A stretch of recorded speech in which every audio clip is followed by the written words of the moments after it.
네, 대기권에 스며들 시간이죠. 박대기 기자의 경제 대기권 바로 만나보겠습니다. 자, 박 기자, 오늘은 어떤 주제 준비해 왔을까요? 네, 3년 넘게 달려온 긴 터널의 끝이 보이는 것 같습니다. 네. 정부가 코로나19 방역 수위를 낮추기로 하면서 사실상 일상 복귀를 선언했는데요. 네.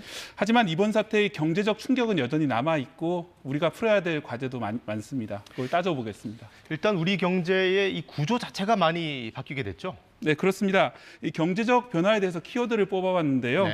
네. 뭉치면 코로나가 퍼지고 흩어지면 산다입니다. 예를 들어서 이 사람들이 많이 모여야 돈을 버는 이 오프라인 매장 같은 경우에는 경제적 피해가 컸지만 반대로 비대면이라든지 디지털 경제는 크게 성장을 했습니다. 통계를 봐도 그런데요. 이 통신 판매업이라고 예를 들어서 네이버 쇼핑이라든지 쿠팡에서 물건을 파는 업체의 수가 20만 업체에서 54만 개로 이제 늘었고요. 반면에 호프집 수는 한 4분의 1 정도가 사라졌습니다. 하지만 온라인에 뛰어들었다고 해서 다 돈을 번 것은 아닙니다. 이렇게 통신 판매업에 많이 뛰어들었지만 이 살아남는 업체의 경우에는 2년 7개월 정도밖에 존속 기간이 안 될 정도로 이렇게 빨리 생겼다가 또 망하고 있는 그런 상황입니다. 자, 그렇다면 돈은 누가 벌어갔다는 얘기일까요? 실제로 돈을 많이 번 곳들은 카카오라든지 네이버 같은 그러니까 플랫폼 업체들이 되겠습니다. 이렇게 기업 집단 자산 순위도 급상승을 했고요. 또 하나는 이 배달 대행 업체 같은 경우에도 플랫폼 업체로서 역대 최대 실적을 올리고 있습니다. 자, 결국 쏠림 현상이 있었다는 얘기네요. 일반적인 이 오프라인 자영업자들은 정말로 많이 힘들었는데요. 네, 그렇습니다. 그래서 뽑은 두 번째 키워드가 바로 빚 이야기입니다. 자영업 빚 천조 시대가 열린 건데요. 이 빚의 증가 속도가 특히 너무 빠릅니다. 코로나 이전에는 600조 원대였는데요. 해마다 100조 원 이상씩 늘어서 지금은 1000조 원 시대가 열렸습니다. 특히 최근에는 대출 문턱이 높아지면서 이 제2금융권의 빚을 내는 이런 자영업자들이 많이 늘어나고 있고요.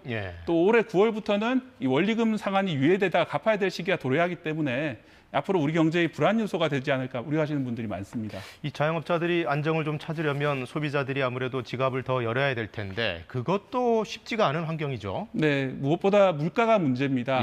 지난달에도 외식 물가 상승률이 7.6%를 기록을 했고요. 예를 들어서 김밥이라든지 피자 가격 같은 경우에는 2년 전보다 20% 넘게 오른 상황입니다. 이렇게 사는 게 팍팍하고 불평등도 심화됐습니다. 그래서 다음 키워드가 밀려나는 사람들인데요. 특히 저소득층의 경우에는 코로나19 첫 해였던 2020년에 직장을 유지할 확률이 크게 떨어졌습니다.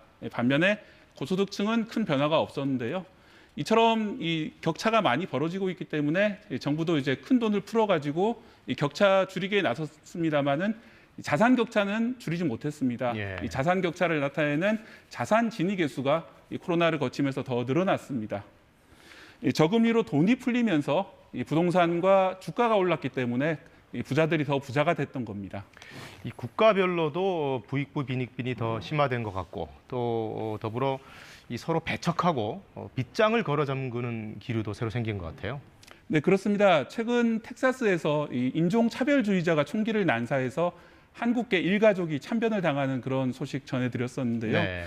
이처럼 코로나19가 심하던 시기에 주로 서구 사회에서 동양인을 상대로 한 혐오 범죄가 많이 늘었고요. 그래서 마지막 키워드를 분열의 시대로 가져왔습니다. 이 마음의 벽뿐 아니라 이 국가의 국경도 많이 높아졌습니다. 미국의 경우에는 코로나 첫 해에 불법 이민자를 즉각 추방하는 제도도 도입을 했었는데요. 그 제도가 어제자로 끝이 났습니다. 이 화면을 보시면은 미국과 멕시코 국경입니다. 혹시라도 이제는 미국 입국이 좀 쉬워질까 이런 뜬소문을 믿고 수십만 명이 몰려들고 있는 상황인데요.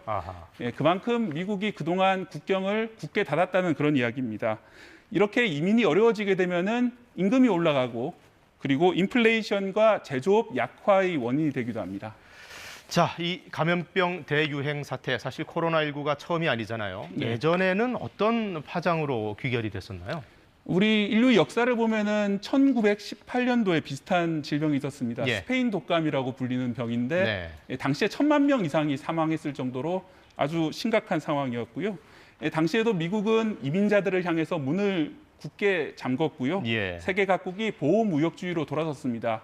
이게 결국은 세계 대공황으로 이어지는 하나의 원인이 됐다 이렇게 평가를 받고 있습니다. 지금도 비슷한 보호무역주의가 퍼지고 있습니다. 네. 수출이 이끌어온 우리 경제에는 큰 부담이 되고 있는데요. 코로나19는 이렇게 끝을 향하고 있지만 이 코로나가 남긴 불평등과 분열이라는 상처는 지금부터 우리가 풀어나가야 할 숙제가 되고 있습니다. 자, 불평등과 분열, 이게 어찌 보면 팬데믹보다도 더 무서운 걸지도 모르겠습니다. 경제대기권 오늘은 여기서 마무리하겠습니다. 수고하셨습니다.